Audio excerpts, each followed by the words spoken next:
Bonsoir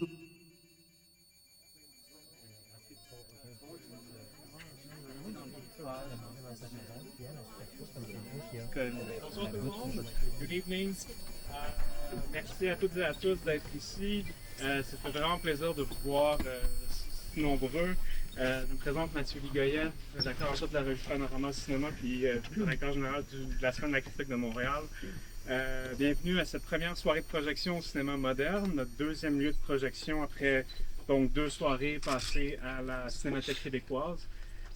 Ce soir c'est très excitant. On a un programme triple à vous présenter qui va être co-présenté en fait par la UNDR Critic, the Berlin Critics Week et le Goethe Institute Montréal, qu'on remercie évidemment pour leur appui.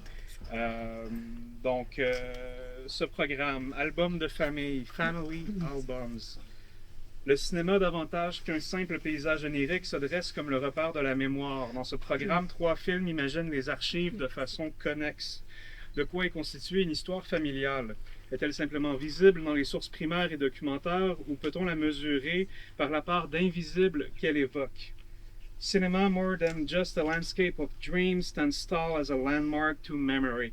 In this program, 3 films imagine the archive in different ways. What constitutes a history? Is it merely visible through first-person documents, or can it be measured in the realm of the unseen through dreams? What about environments? Can the outline of a mountain tell us about the people who live and have lived on that land? What happens to our memories when archives are burned or bombed? What happens to the people? 3 radically different approaches. 3 approches radicales demandent au public d'imaginer les différentes façons dont l'acte du souvenir permet la construction du monde à l'écran. Cette projection sera suivie donc par un panel qui sera modéré by Dennis Vetter, film critic and co-founder and artistic director of the Berlin Critic Week. Thanks again, Dennis, for being here with us. It's really a pleasure to have you.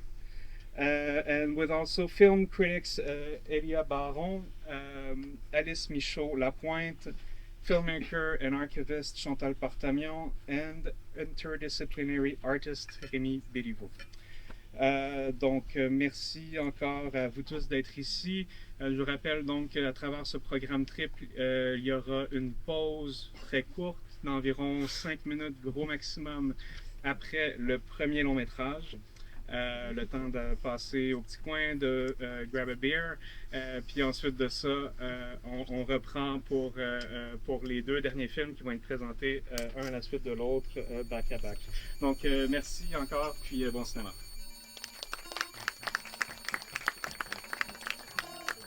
Hello, everybody. Welcome to Watch and Judge, aka one of the 2 nights where we don't have filmmakers present to talk about their work, but instead I'm very happy to welcome a wonderful group of panelists to discuss this amazing program. I'm very happy to welcome Rémi Belliveau, who's a multidisciplinary artist and works amongst others about the queering of history. You can tell us a little bit about what that exactly means later on, but I'll just do a very short introduction since the program has also been quite long. Then there's Elijah Baron, who's a film critic. Hi, welcome, from Ukraine and an editor. And there's not from Ukraine. Sorry, you're of course. I'm very sorry. Of course, you grew up here. Yes, exactly. There's Alice Michaud-Lapointe, I hope I pronounced it correctly, who's also a critic and a novelist, and who's on the editorial board of Orchamps, together with our last guest, Chantal Partamian, who is a filmmaker and archivist working amongst others in the Cinemathèque here. So thank you very much to all of you for being here. Thank you again for the invitation and the chance to have this lovely conversation. And I think, since we have seen so many different works tonight, and we are also supposed to speak about archive politics, I think we start maybe with just speaking about each of the films and then we can see like how the dramaturgy of this whole program feels to us and what reactions we have amongst our spectators. Alice, I'm very curious about your thoughts on the first film, since you have just seen it for the first time. You have seen the other two already, and you're also a novelist, so there's a certain connection in your life to literature. Yes. So I'm curious, like when you watch the film, do you feel that the protagonist is connecting herself with history? And do you feel that the way the film represents her connection to literature is close to your connection to literature? Well, thank you for the question. I'm a French-speaking person, so it's really possible that I do a bit of weird franglais as we do in Quebec. So very sorry if my English is rusty and shit. So I'll do my best. I felt a really strong connection, and I think it's really rare. Sorry, that we see this kind of like libraries. Oops, sorry. Am I touching something? No, okay, sorry. And on the screen. And during the whole film, I was trying to, think about what kind of images. Is it too strong? No, it's great. It's great? Okay. What kind of images were left from the libraries, from the books, and it was such a relief for me. Like, I felt at home, like, watching this film, and at the same time, I was like, this is kind of a utopia. Like, it's a Caracas that I have never seen on screen, and at the same time, it was beautiful, like, to see it like this. But it's like a fantasy, a fantasme de littérature, and like to be immersed in books, and then like I was thinking of like the big shelves, like, you know, in Beauty and the Beast, and like, it's really a fantasy, but it's great, and like as if you could be immersed like in the actual libraries. So yeah, I connected with it a lot, but also I felt that this film was really interesting on for the subject of melancholy, because it tackles this, but in such a creative way. Oops, I'm demandais, Boîte de l'eau, merci. And yeah, it's kind of I don't know, an interesting way to show literature as something that is really like present. Like I was thinking about all the themes of the movies, and presence and melancholia, but creative melancholia was like emerging from this, I don't know, all these books, and l'impossibilité de trouver les livres, de les découvrir, de rentrer dans les histoires, les personnages fuyants, flottants, comme Bolonaro. Non, pas. Je veux pas dire Bolsonaro à chaque fois que j'ai envie de dire Bolsonaro. C'est Bolanoro? Non. Bolagno. Non, le nom du. Dans le premier film. You mean the writer? Yeah. His name is Coronado. Thank you. That was one. Like Boras and this other one, and they're all like fictional characters, and I love that the power of fiction was really, really strong in this film. But je vais vous laisser continuer là-dessus. Yeah, I'm curious also about the others' reactions to the film. Did you feel that this is a film which connects you to a past? Since we will discuss a lot about... by the way, whenever we say archive, feel free to have a short count as many times as we used this word tonight, so we can do that later. Each time we say archive, you take a shot. Yeah, maybe let's go and hear some more reactions, if you want to... Yeah, I felt that we were in the presence of an absence of a past in a way, because the film has this whole dynamic with forgetting, and I was very attached to the character of the grandmother and her struggle to remember, and I feel that in a lot of ways that writer that you were mentioning, Alice, using a pseudonym erases himself from history in a way. So we're in the presence of something past, but we don't know. We're at grips with what that is, and trying to remember, and ultimately we don't. So I think there's this whole scene with the grandmother trying to remember a poem that she used to know, and her granddaughter is teaching it to her. And to me, that there's something very troublesome in that usually the counterpoint to the archive is body-to-body transmission, and that usually comes through ancestrality and teachings of traditions and things like that. And here we're in the absence of that. So that would be my answer. May I ask you something? You say like the counterpoint to the archive. So we need to be diving into what the archive actually is tonight. So what would your archive be? Like you're talking about one, or maybe there's a bigger one. Without going too deep into it, I guess the archive to me is like a politics of possession, and so it's an act of power that you can't really dissociate with forms of colonialism and patriarchy. So lots of traditions that are non-white and Euro-descendant resist to this sort of way of remembering through, as I was saying, body-to-body transmission, or trance, or these other ways of documenting history. So to me, there's always this sort of push and pull of that time-old question, that time-old question of like rationality versus affect. It's like affect is the body, and rationality is the materiality of the archive that we keep, but is very much incomplete. It's just like these inanimate objects.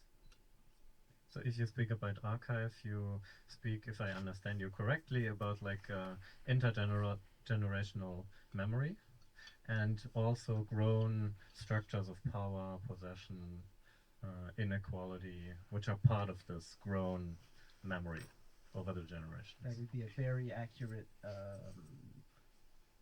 description. Okay, so we have one archive which we have named already. Okay, so let's move forward, maybe to Elijah. Maybe you want to also talk about your sense of present and past when you watch this film.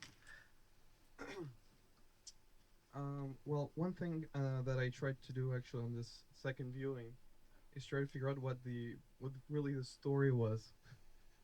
Because there are so many holes in there. You know it from the title with the missing chapters, the lost chapters, and I felt like there are all of those narratives that are left kind of unfinished. Overall, she's looking for the book, but we never see her find it.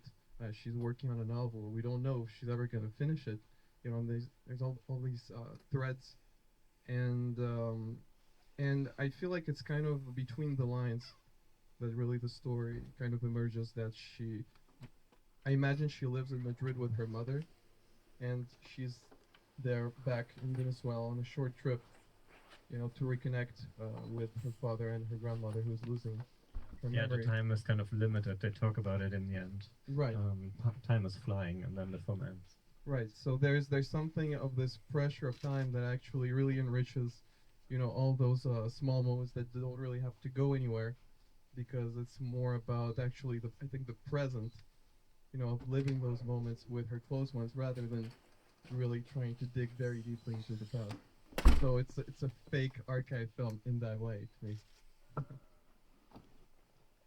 Would you like to comment on that, Chantal? Yeah, I think for me, archives are basically the present that lingers. It's records. The records become archives. And so what is this record? What is left of it? So for me, archives is about finding the imposter in the archive. Is to actually reinterpret the archive as someone Could also... you hold the mic closer? Sorry. Yeah, so it's about reinterpretation. It's about why the record became archive in temporality, right? So there's a lot of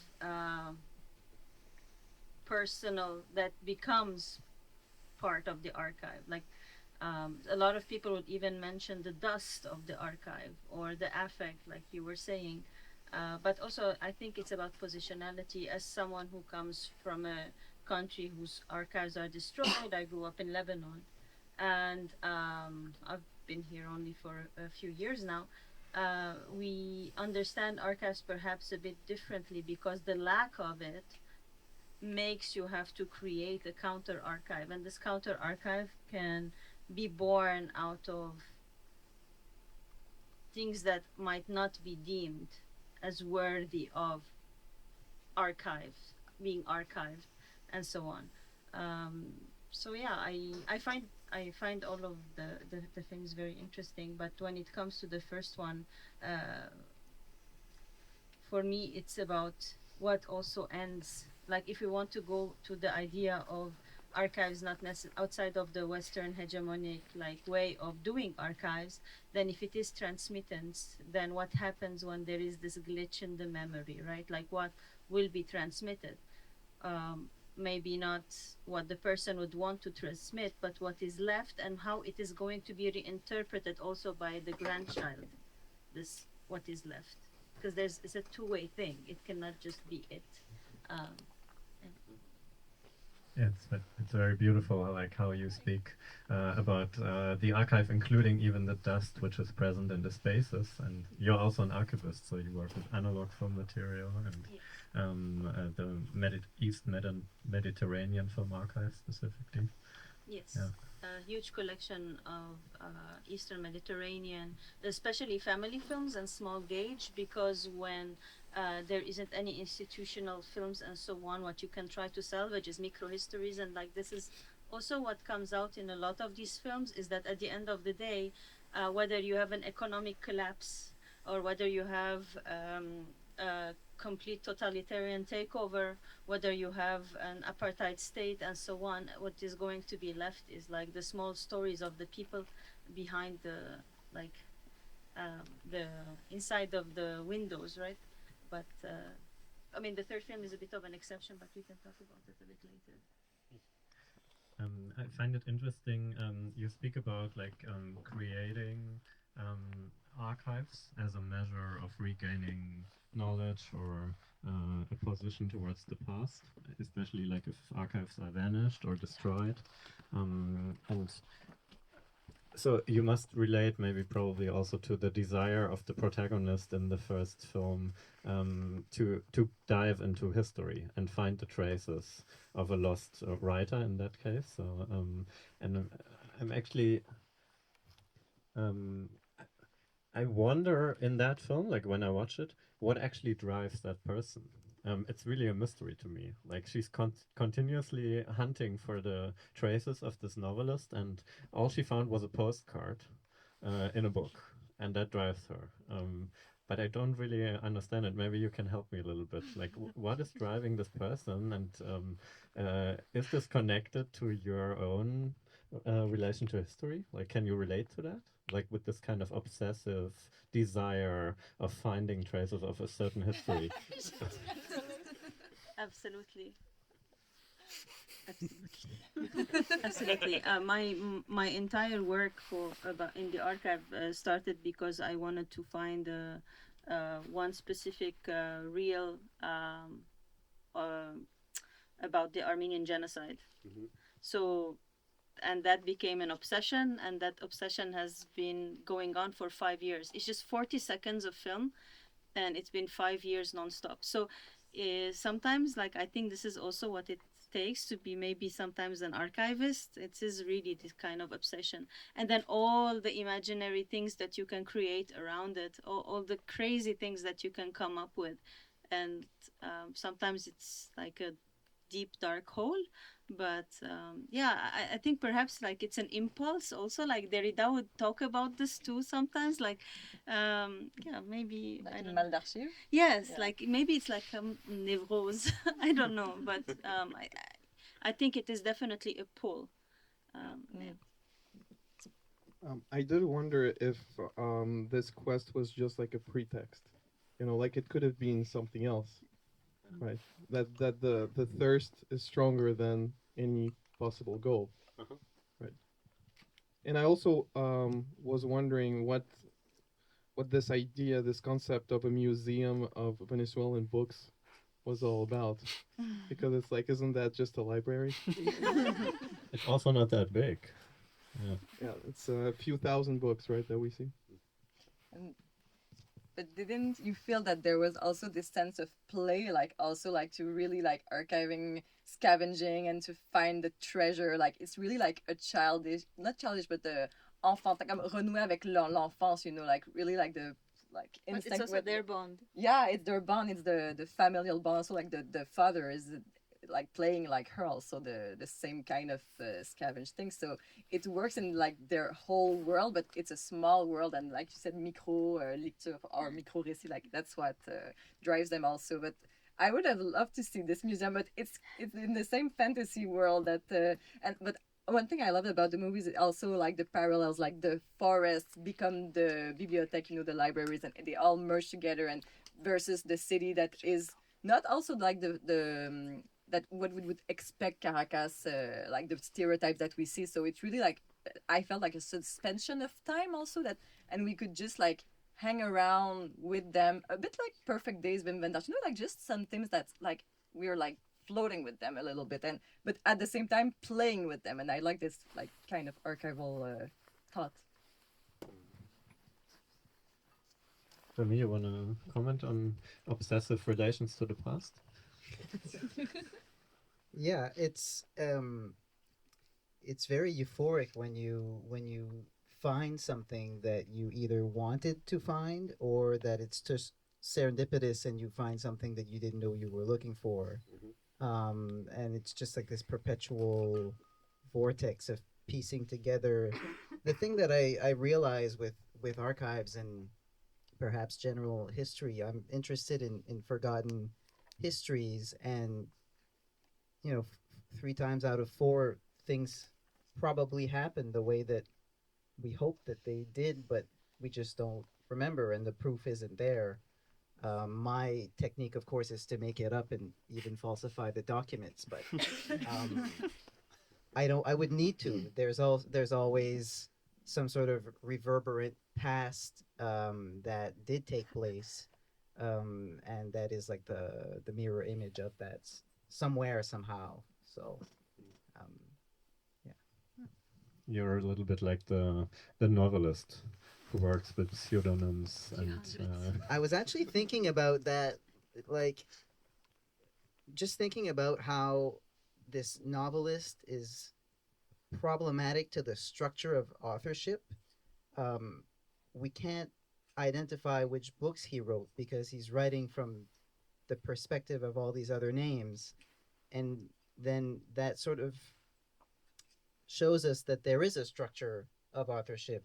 And what if everybody wrote that way, just wrote from a different name every time they wrote? We wouldn't know who wrote anything. And then like the authenticity of all this information that we accumulated over time would have just a completely different nature. Just a thought. So one thing I want to find out tonight is like which archives are actually in the center of each of the films, and what relation the filmmakers are taking to that archive. But I think it's specifically difficult in the first one. Because like what is actually the archive in the center of that film? Well, I think one of the Maybe answers. there's several. Yeah, one There's of the lots, answers yeah. is the contents of the house of the grandmother, including I think even like the statues that we see, and like literally all of the content. She goes through the drawers. She says it looks ordered on the outside. It's not ordered. Yeah, I love the that in the inside. beginning. Yeah. And maybe that's even what drives all of this to begin with, is the need to order things. We often see like these shots of family photographs standing in the house and being very carefully arranged. Yeah. I was definitely a little shocked the first time I saw the film when she started reading the letter, and the letter suddenly was so personal that I was a little taken aback by what I was hearing. It was a very personal confession. I don't know. What do you think about that? You can react to it, or you can name other archives you have found in the film. I think that one of the biggest archives in the film is books. It's just this, and to me, it's very deliberately deployed when the granddaughter uses a book to learn the poem that her grandmother can't teach her. It means that it was documented there, and it fills in that gap, which I'm more on the side of the memory and body to body transmission, but here the archive is really sort of saving the day. otherwise, I think memory is just another form of immaterial archive that is here. It's frail and it's sort of beginning to fall apart, but it's still there. Yeah, also art itself is becoming like a part of the process of archiving, like learning a learning a poem by heart, and then it mingles also with the way the grandmother talks in some scene. She was like, "My mom was saying this and that," and it's actually a poem, and she doesn't remember anymore. Yeah. And also there are these piano scenes when they are trying to memorize or learn certain piano pieces. Yeah, it's funny. Chantal, did you want to talk about additional archives in the film? Well, the postcard, I think that archivistically speaking, if you want to go to classic archivistic practice, it has to be something that is on a base, written or put down. So the first thing would be the postcard, and then as the archivistic practices would evolve, then we can go back to like decenter it from the written practice into objects and spaces and bodies and dust and memory. I don't know also if the beginning of the film with like the album photo, you know, like could be counted like this, but it was a really nice opening for like the thought of inachèvement, you know. I told you I would do franglais, sorry. Inachèvement, what is it in English? Like Unfinished. Unfinished, yeah, like memory unfinished, yeah, incompleteness. So it was a great, and at the same time, like the story will continue. So like the eternal cycle, and yeah, archives can also tell so many stories in like one image. So Yeah, I was just curious to talk a little bit about that with you, like the different kinds of archives which are represented in that film, because I was trying to find a good definition of an archive, and the definition was not very helpful, which I found, which is like the archive is at the same time all the objects within a collection of a certain historical moment, but at the same time it's also the building in which these objects are collected. So, so like the plants in the garden in the first film, I don't know, they don't qualify as an archive necessarily. I don't know, like, can you maybe help me? Like, how old needs to be, like, how old need the objects to be? Need to be maybe accumulated over the course of one whole life, or what is your take on that? I don't know. Is the garden from the poem an archive? Well, technically, when they say the archive is a place, it's because the archive is a place, not as in it's the house, the place where records are kept, like the archaeon, and then like the archive is something that is like written. It was usually very much related to governance, so it's records. But technically, if you take the French side of it, in archive, it's like as soon as you write your document, it becomes an archive. It's just like a current archive or a semi-active archive. Sorry to dwell on like classes of archivistic, or it becomes a historical archive, like a permanent archive. So actually, like there are different lives for an archive to become an archive, and it's very different linguistically between like the English and the French, because in French everything is archive, whereas in English it will start as records and then become archive, and then you can dwell on like we said, decentering it from the written into like objects and maybe spaces and bodies.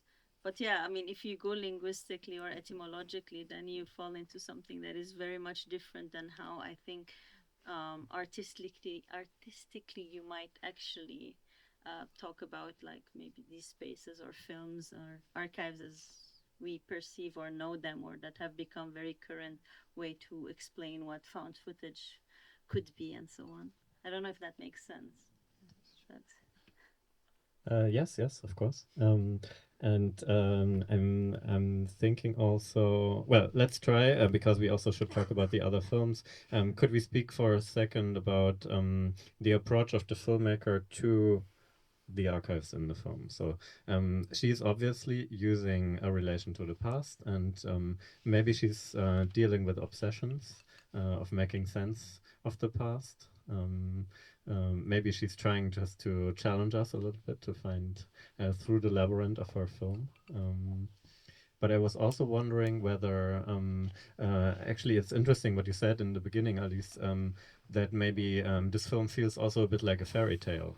I thought it in a certain way, it felt to me also like very hermetic, like this kind of state in which the whole all the protagonists are of having the time, space, and safety, security of dealing with these archival questions, hunting for a book for weeks, like having the pastime of being able to do that.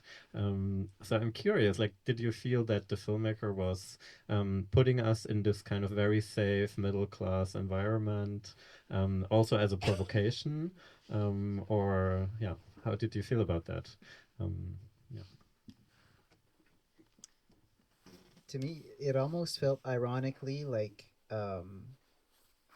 storytelling, which is like one of the oldest ways of preserving history. It's like when you tell a story, it has the telephone effect over like multiple retellings. You just keep the bits that you really need. And so the rest becomes this very sparse architecture where like key points happen and you have to have those points. It felt very barren in that sense where it's like there's just these things that happen with all the leisure that you need because that's what the story is asking you to do and that's what's most pleasurable. Or I don't know if felt it as a provocation, but it did feel like driven in that way. Well, it's definitely unexpected in terms of where the movie is set and what our expectations may be. Yeah. But maybe that has more to do with the audience than the film itself, you know, because when you hear a Venezuelan movie, Yeah. you know, you expect certain things and then you don't get what you expect. You know, they do make a mention that there was originally a bookstore that the father owned that had to close for economic reasons, and we can imagine what the conditions were for that to happen, but there's no direct indication of anything to do with Venezuelan context or politics or anything like that. So that's definitely surprising from a film like this. Yeah, it's removed. Like there's a scene when the TV is running, right? And we have like politics like seeping into the film for just a moment and then vanishing again.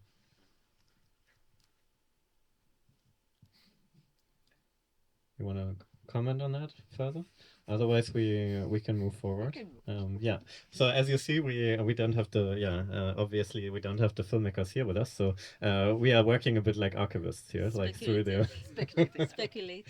through the images, trying to pinpoint who are the people who made these films, which I find is a very joyful endeavor with all of you. So the next film, Merman, it's actually. It's a film in which the filmmaker is giving us information about the archives she used. So how does that affect the way you see this film? Elijah, you have the microphone in your hand, so you will start. Well, these are home films, right? From what I understand, there are 3 different sources for these films. Yeah, it's footage made by 3 men. From the end of World War II. No, not the end. From during World War II until the 90s. 94, I think, is the latest. But not in that order. No. Because when you say World War II, it's only actually the very last part of the film, which ironically she calls the prologue. Yeah. It starts with a collection of images shot by her uncle, which goes from 65 to, I think, 94, 96. Then we move on to a collection that seems completely unrelated to her. It's not clear to me how she got a hold of it or what made her get this interest in him outside of him being a Nabokovian character, as she described him. Yeah, that's one of the mysteries of the film, right? Yeah. Why she chose this material and how she got it. Yeah, because there's a lot that she explains about all of this. It's almost non-stop talking, and yet you know we're still left with a lot of questions. The main question. Why? And to me, the last part of the film is actually even more mysterious, because it doesn't seem connected to anything to do with either her family or the man whose life we just learned about. So it is quite mysterious. I would just like to add one point. It's very interesting that you talk to about archives in this case, but then the entire integrity of everything we see is collapsing at the end when she says that she changed the names of the characters. And when you do that to an archive, you mess with the integrity of the archive. So then. So you felt a little betrayed. Yes. I mean, then you have to separate between as an artist or an archivist. But yeah, I mean, then what is the integrity? What is the truth? And then we go back to speculative histories and how everything was built. I even expected to read the names of the phone that she used, like the collection that she used, and for it to be completely different than the names she gave the people. Like that's how far it went when I realized that betrayal. But yeah. Was it similar for you, Alice?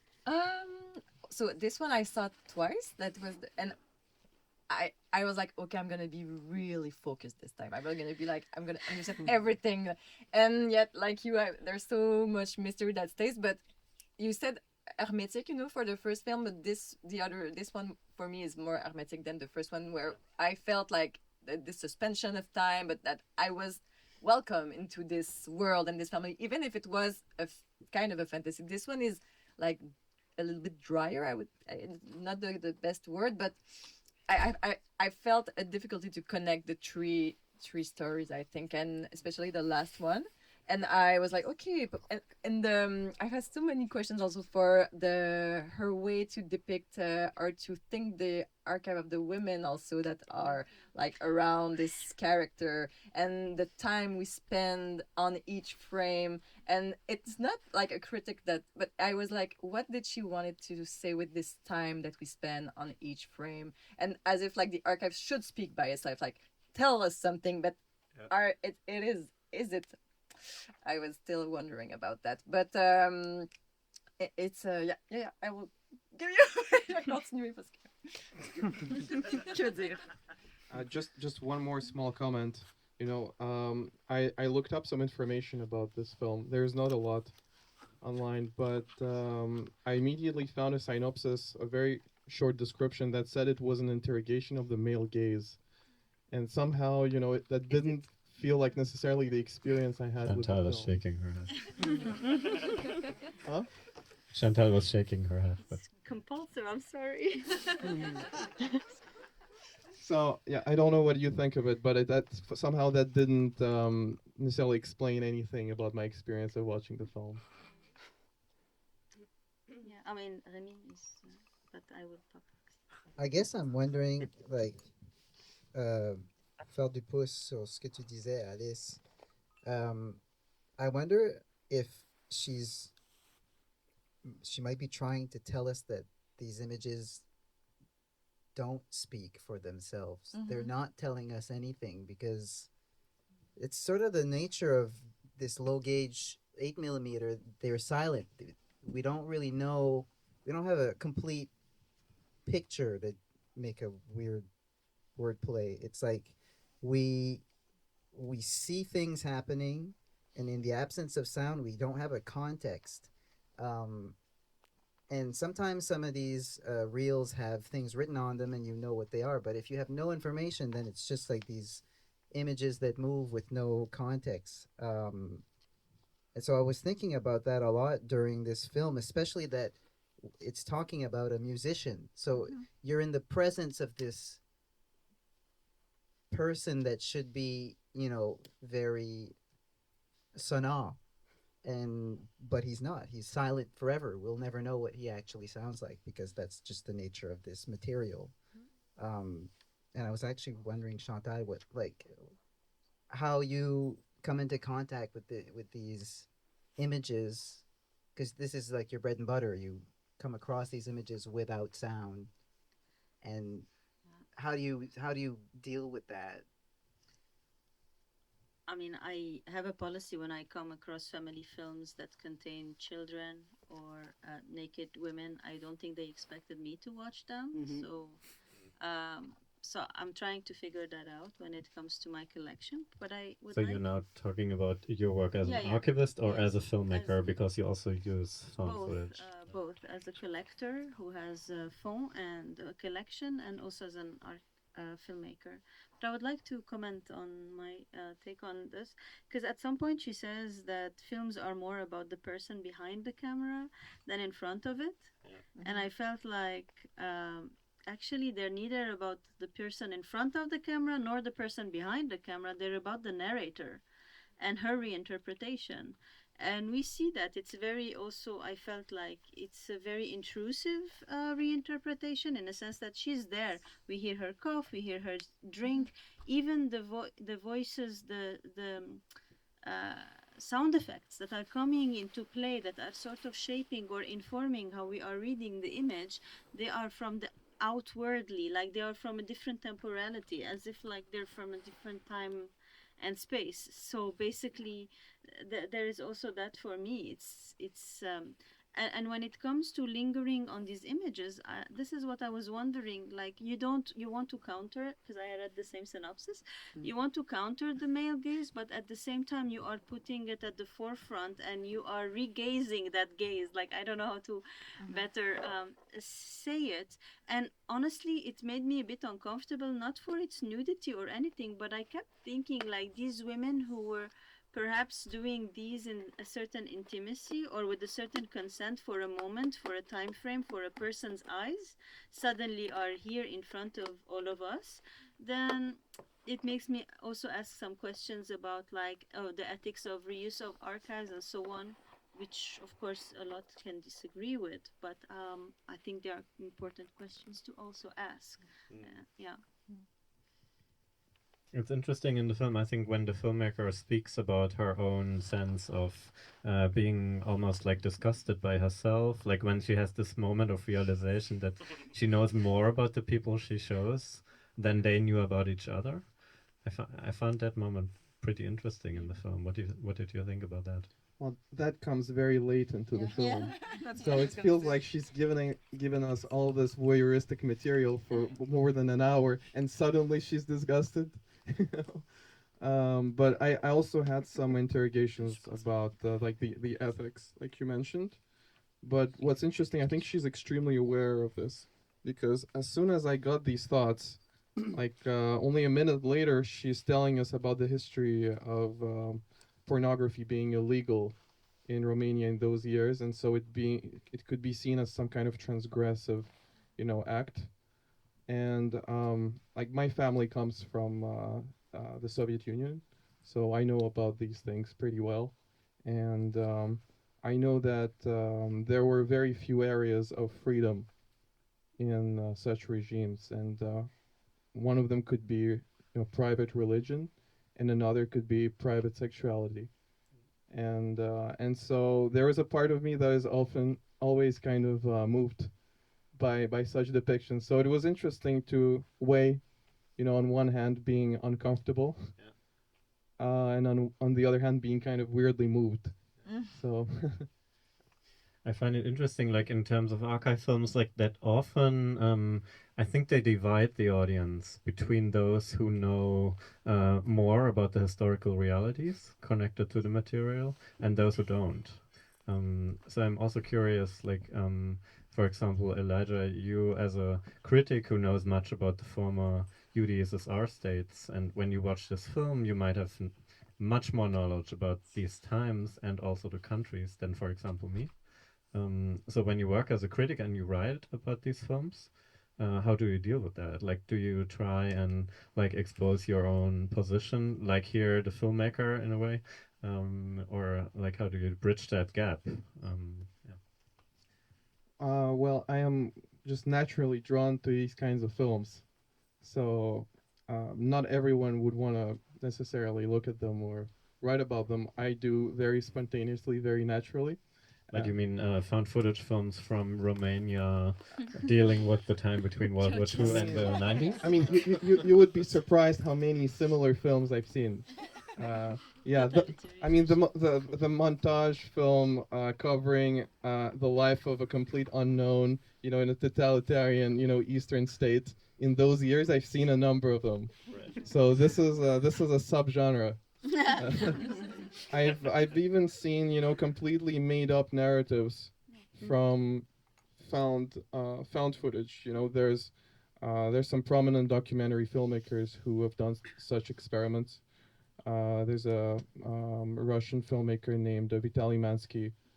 Who, yeah, you know about him, but even people who know about him, sometimes they haven't seen one of his early films, or they don't know about it, called Private Chronicles Monologue, which is all about he has been collecting um, found footage, home movies, for I think his whole life. I don't know if he still does it, but he did. And he used that footage to make up a fake life story of the average man between of his generation. So someone who came of age somewhere in the 60s, and the story ends with around the fall of the Soviet Union. And the first time I was watching the film, I didn't know what I was getting into because I had read no description. So I thought, it was narrated by him. I thought he was telling his life story. And then the more the film went on, because I knew some things about him, and I felt like that doesn't fit in with what I knew about him. That doesn't fit in. And the more the movie went along, the more I realized it was definitely not about him. And in the end, I figured out it was completely made up. And the most shocking thing to me is how convincing it is, and how he succeeded in painting kind of a universal story of genuinely the average Soviet man in those years. I think a shocking amount would connect to a lot from that story. And even with this film Merman, I can connect so much of this man's life with the life of what I know about my great grandfather. Um, Also a big um, classical music buff. He worked on the radio with music programs like this man did. Um, he was also forced to collaborate with the state as an informer and report on people he knew, like this man. Also a big womanizer, from what I know about him. And I think he even shot some home movies, even though none have survived. Right. So there's a lot that I can draw from these films, and it completely matches elements of my family tree. I felt a similar thing also with a movie called "I'm Not Everything I Want to Be," the Czech documentary film, which made some waves this year. And the woman who was the subject of this film, her generation completely aligns with the generation of my grandmother. So, and there are again some similarities. So, Yeah. so it is very much for me like going through a family album. Those kinds of films. It's such a coincidence. This is the title of the program. I didn't say this by accident. This was well rehearsed. Of course, nothing is accidental here. I'm curious, actually, Rémi, I remembered your idea of what an archive is, like the historical, grown, intergenerational idea of how history progresses. And well, the filmmaker claims that by using the home videos, she's telling a different kind of story. So not the propaganda version. Created by those in power, but the opposing aesthetics, the opposing images, the opposing realities. So I was curious, actually, is this then the counterpoison to the hegemonial archive you were talking about? Did you think that when you watched the film? Well, I think as we just mentioned, there's this sort of transgressive potential in the material, but it's incomplete. Like there's something that's missing because we don't have the perspective of the people that are being depicted. So I think it's like a partial version of what I was describing as that sort of that archive that happens whoa, that really happens between people rather than institutions. Okay, so before we move to the last film, I want to just bounce off of one thing you said, Alice. You mentioned for you the film was drier than the other. I just wanted to... Probably not the good word to say with that. Since we are moving towards the last film, which uses also a lot of like poetic and experimental devices, I'm curious like about this like more aesthetic side of things. So there's like this cliche about archive films being dry. So I'm curious what you exactly mean by that. Yeah. Not like in the stereotypical like dry archives, but in like the storytelling. I think like for this movie, like that, I couldn't connect, and like even if she wanted to talk about transgressive a reutilization of erotic material, like it was not maybe straightforward enough for that I could see like the purpose of this. I mean, but maybe I'm being too critical, but that's the point of this this night. Watch and judge. Yeah. Watch and judge. Yeah, but I wish I could have seen like this reutilization as being transgressive and being like really because I really like to see those kind of material being reutilized so that I can see a new female gaze going on. But as Chantal said, I couldn't see it in this, so the storytelling was dry for me because and there were so many characters, like it's like a circle that was expanding, but I couldn't like grasp the noyau, of this film. So that was it for me. And how did you want to No, go ahead. Did you have a... Yeah, I wanted to just actually move forward to the last one. Yeah, maybe how did it feel then to see the other? Yeah, the last one. It's my first Kamal Aljafari. I'm being honest here, but I really enjoyed it. I think it's a great efficace, reflection on surveillance in and territory. But I think very honestly, it's still like I'm still processing it since I've seen it like just once. In fact, I was interrupted just before, but I love the contrast between the music and the shots we were seeing. It was really powerful for me, and the hide and seek, and it's like I felt some resonance from the first one, but in a kind of like that was not a kind of play like that, but this kind of seeking that is still there, but with this surveillance that expands with the helicopter shots. I felt it was really impressive. Did the others also feel that there was a contrast, and like what would you describe as contrast maybe exactly? Like less based sonore, with the visuals, like the sound and the image, like that felt really like blending in a, I don't know, like really well thought manner. I'm not satisfied. I'm sorry. I will. No, I'm actually really curious. Like, what is the relation like in that film between the music and the images we see? I thought mostly when I watched it again today, I thought mostly about that. I had a very it's eerie, it's like it's the eerie, boîte à maybe. musique. Yeah. How do we say boîte à musique in English? Like Soundbox, like that's, and it starts with this, but and we cannot like fathom what's going to happen, and yet we know. So it's Yeah, the film is really like how does it feel for you to watch that film now? Because that film, I feel, maybe you want to react on that, because that film, I feel, is from all the films we have seen, the one which is really very, very strongly connected to watching it right now in this moment, no? Yeah, absolutely. I mean, there are so many images that are very contemporary, like when the entire villages are just completely blown up. This is what is happening now, and in Palestine, but also in South Lebanon, like entire villages were completely erased, and then to counter that actually with images of newly built settlements and trees. But also the relationship to the archives in the region is very interesting because all of the archive is stolen.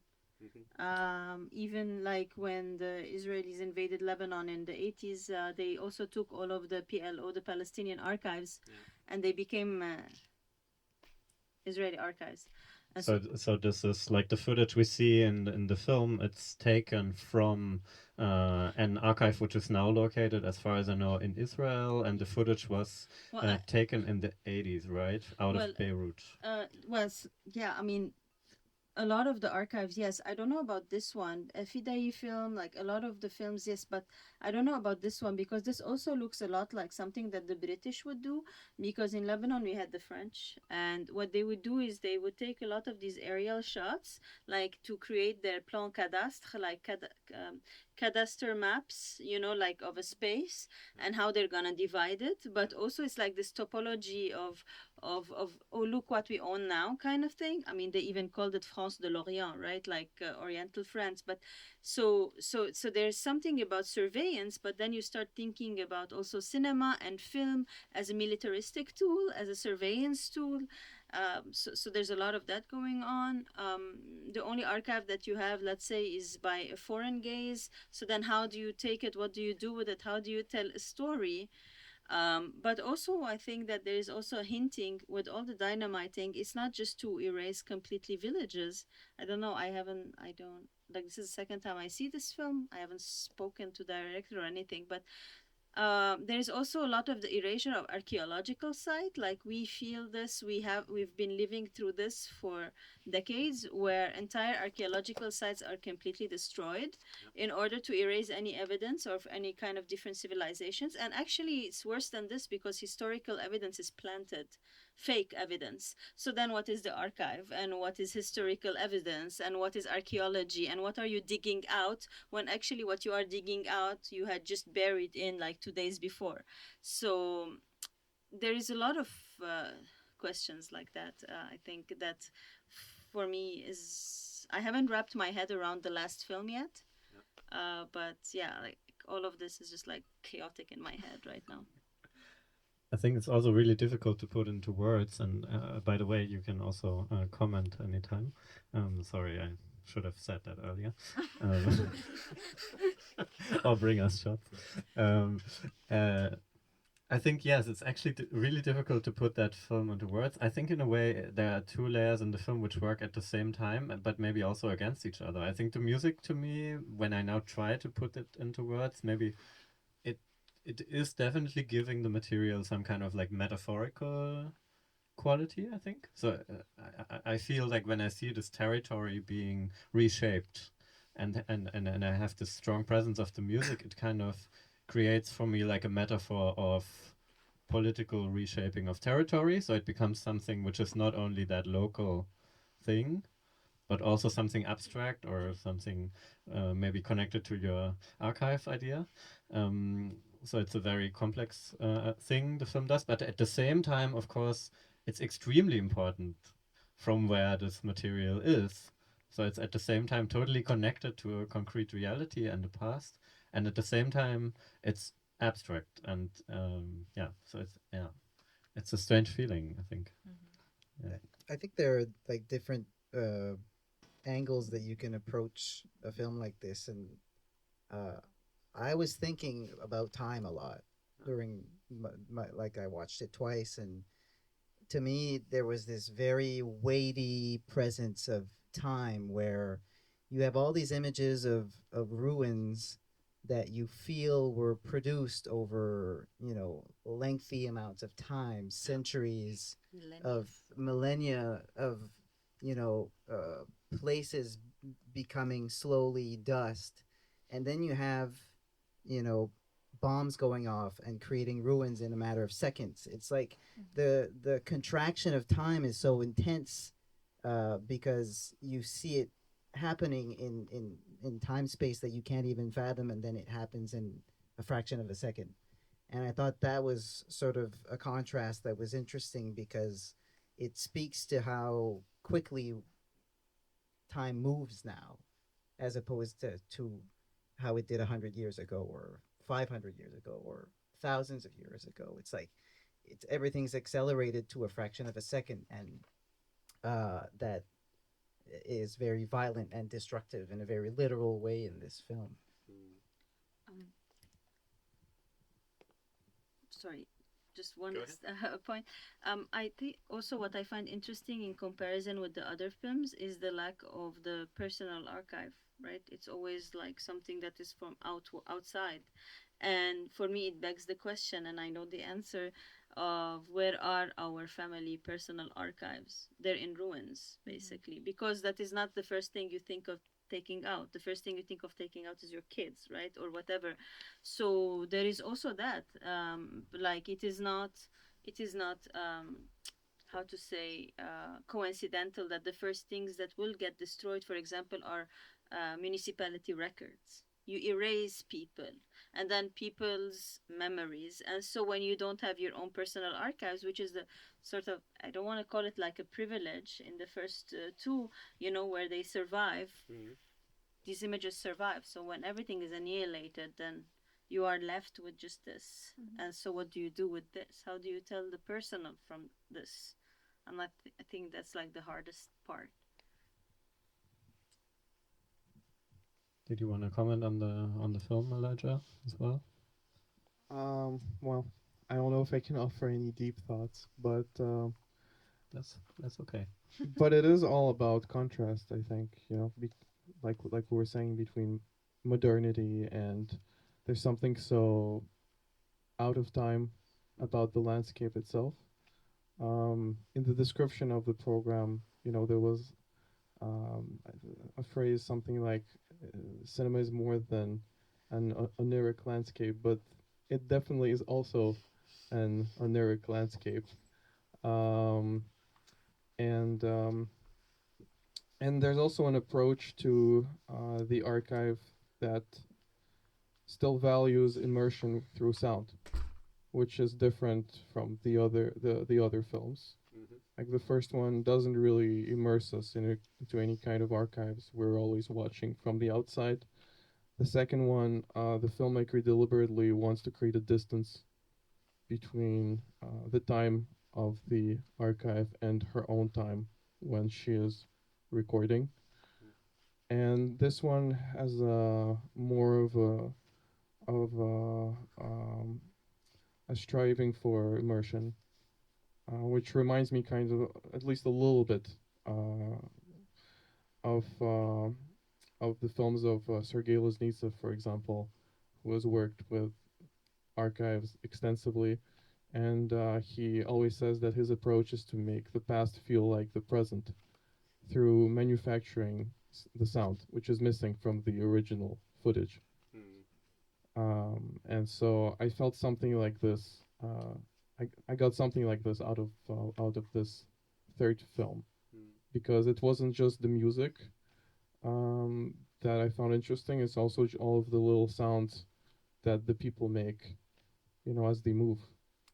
Which I even wondered, was it somehow, did they capture the sound? Probably they did not. So the filmmaker had to recreate it. I'd be curious if it's like captured in present day, but then overlaid on past images. There. Yeah, all of this adds layers to what we're seeing as well as hearing, and when you're immersed in a film like that, you don't even like dissociate the two necessarily. So it's interesting to question those things. But again, that speaks to the strength of the film if you don't even ask the question. I find it strange, like like in the last film, I think the choice of music is so different from the other two films, which are pretty similar actually. When I watched today again, I thought like the way they use music, I would say it's maybe definitely connected to some kind of nostalgia or something. Especially like the second film, Merman, like the first 9 minutes are like this footage of the uncle, and we have constant music playing. So it gives me like this really cliche idea of like I'm now like seeing the past, and it's all very somehow emotional, and I'm like the resonance chamber, so my own past comes up and all that. But the last one definitely does not do that, right? It's really working against like a nostalgic sense of past.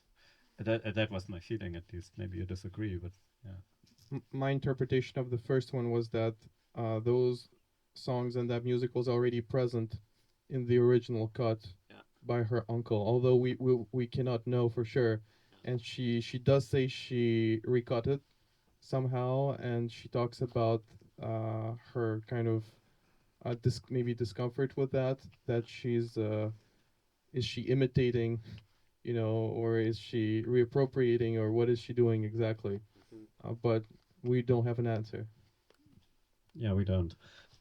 So let's maybe bring all the films together for a last round. You're still there? Ouais, Maybe we can also give la parole au peuple. Yes, of course. If you wanna, yeah, the floor is open. We can talk about individual films further, or we can talk about the whole program, which I find also actually very tempting. To talk a little bit about like this movement in the program, from more like private maybe space to a more political negotiation. Maybe you also saw it in a different light. You want to talk about the dramaturgy of this evening? Or you? La dramaturgie, ça. I'm not sure I have. Okay, I can feed you my reaction, Yes. which is I was very touched by the first film, which I find, yeah, it's difficult to say how I find it touching, but I find it touching. I find it at the same time also hermetic, so it's a strange feeling I have.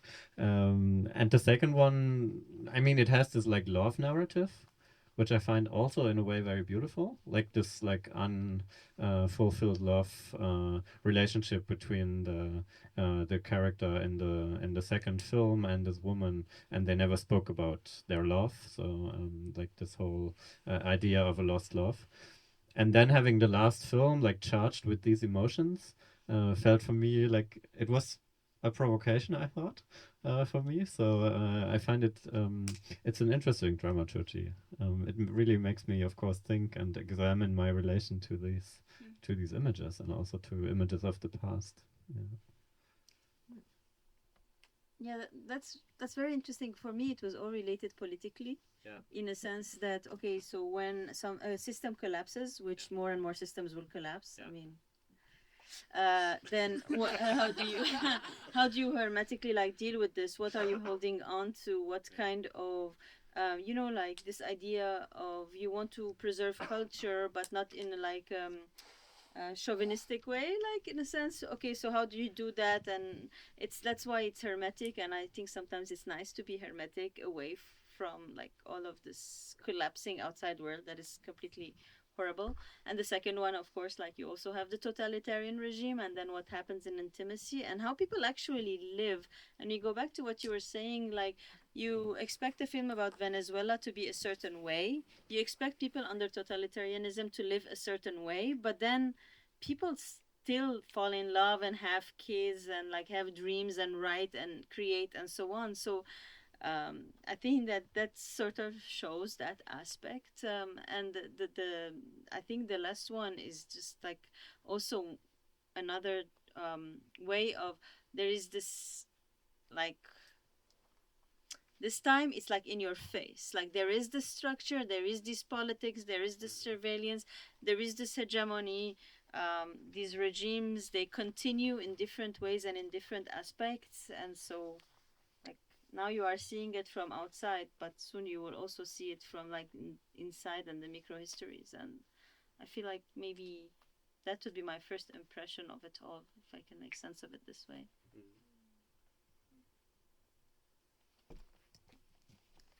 Actually, Remy, you watched the program already in the order of the programming yesterday, right? So you saw the whole program twice, even. I didn't watch it in order. Like I watched it in order, but not directly together. So yeah. Did I watch them in order? Yeah, I think I did watch them in order, but not really. It's like I skimmed through the first one, did the second one in 1.5 speed, and then the last one I actually watched. So this was my first like. You watched the second one on 1.5 speed and you could follow. I'm so impressed. I was reading. I was just like. But one of the overarching, I mean, this is very much from my perspective because these are things that I think about, but one of the overarching ideas for me in the program was this sort of incapacity of archives to faithfully reproduce what they're trying to preserve. like sort of baked into the nature of archives. They're by their nature incomplete.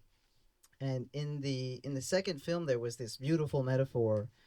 In the sister's letter, she was talking about her incapacity of painting these chrysanthemums before they died. Like she would have to replace the flowers as she was painting because they don't live long enough for her to document them. Right. Yeah. And I just felt like that was like a beautiful metaphor for what archives are. It's this nevrose of us trying to always hoard the things because we're insecure as a species that we're going to disappear and that somehow we won't be remembered. So we just always try to, and it's more complex than that. But still, it's just like the flowers can't maintain their lives forever, and neither can we. We're gonna die one day, and our bones are gonna be left, and that's gonna be the index, but the flesh is gonna be gone. So for me, that's what's sort of like the interesting material there that's